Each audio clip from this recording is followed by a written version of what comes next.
going to let Talon jump the line here. We got Talon calling in. Talon is like the next up-and-coming Roman Catholic apologist, so I'm sure he has a word or two for me here. What's up, Talon? Yo, hello. So I just wanted to ask on your points against Elijah Yassi on the Meletian schism. Meletian schism? I would rather call it the Rome Antioch schism because it wasn't really St. Meletius' fault. Mm-hmm. Yeah, no, like that's fair. But it was Rome's fault, actually, because Rome was wrong about the Meletian schism, and they held out for like 40 or 50 years. Yeah, that's fine. But how would you say that they are in schism, that Rome and Antioch was in schism? I wouldn't say it was an all-out schism in the sense of like parallel patriarchates. So I would say that there is this is a pretty fruity term, so forgive me for it, but Craig Truglia used this term, so I'm stealing it from him. There's like a schism spectrum, where like the most full-on schism that you can have is parallel patriarchates, whereas you can have a church that's not in good standing, like the Nestorian church, like the Church of the East, which at certain times, even after Ephesus 3, they were in communion with, at the very least, the Church of Constantinople. So I will admit that it is a bit more complicated than an all-out schism there. So I wouldn't say it was full-on schism. But it is a problem that Rome is not recognizing the office of the rightful bishop of Antioch. So you would say that it was just a canonical irregular situation. It would be similar to what you see between Constantinople and Moscow today.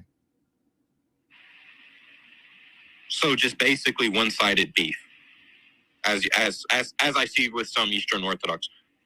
What do you mean by one-sided beef? So basically, it's kind of that Russia has beef with Constantinople, but Constantinople doesn't have beef with Russia.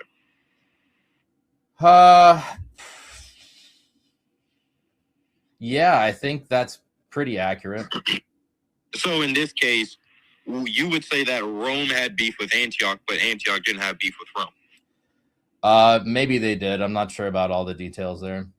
Okay, you know what? That's fine. I would. If you don't mind, I really want to know how the way you think that the bishops at Chalcedon judging the tome would disprove the argument that the tome is ex cathedra. Like I just Vatican I says that the judgments of Rome, that the authority of Rome is unsurpassed, and the judgments of the See of Rome are not subject to review by anybody.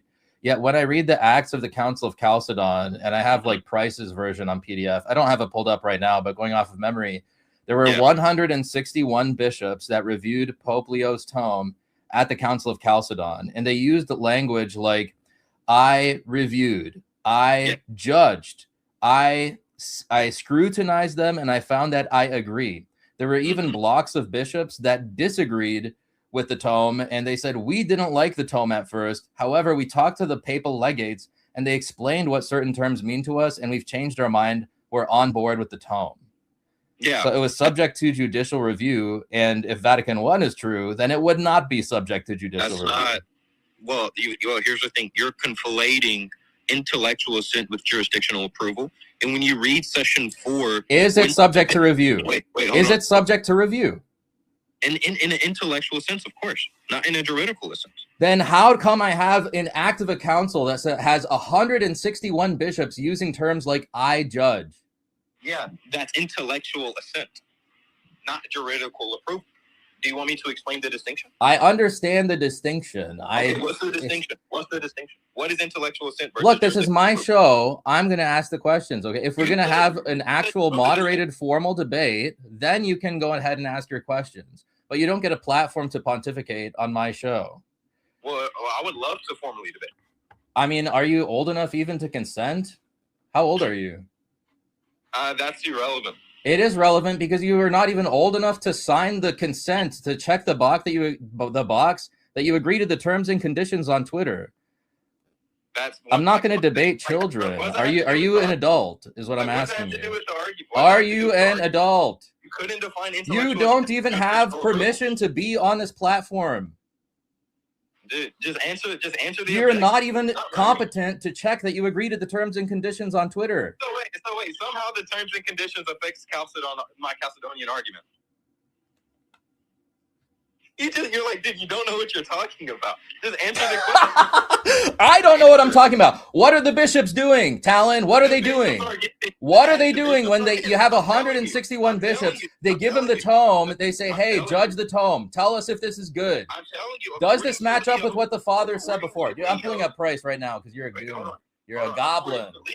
I'm telling you. Let me pull up Price right now because you don't know what you're talking about. That's what the Orthodox do. They You can't even check the terms and conditions on Twitter. You're a child. You're scared. You're literally a child.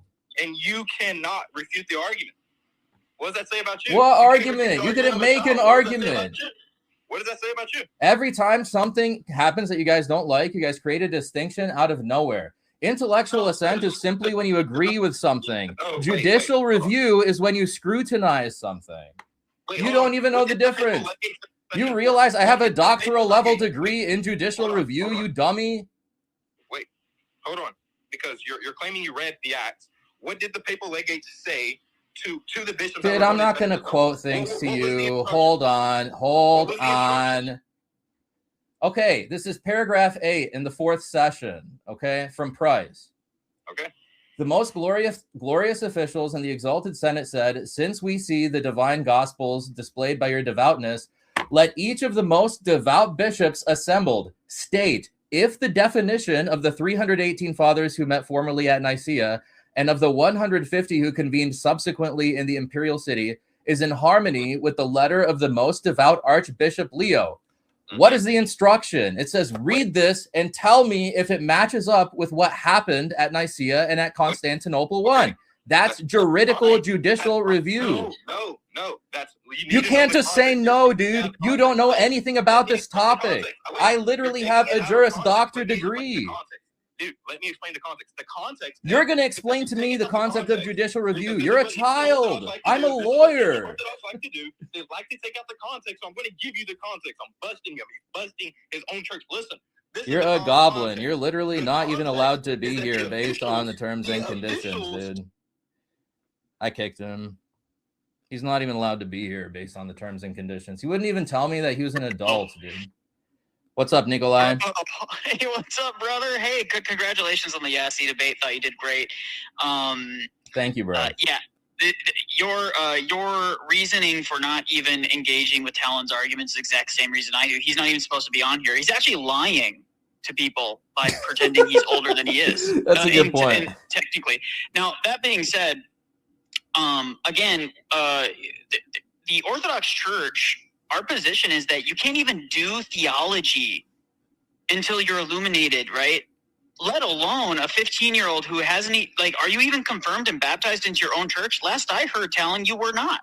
And does he have a spiritual father giving him permission to do apologetics online? Yeah, get your mom's permission to come on the internet, please, for the most part. You have to get him to sign a permission slip. Dude, if I...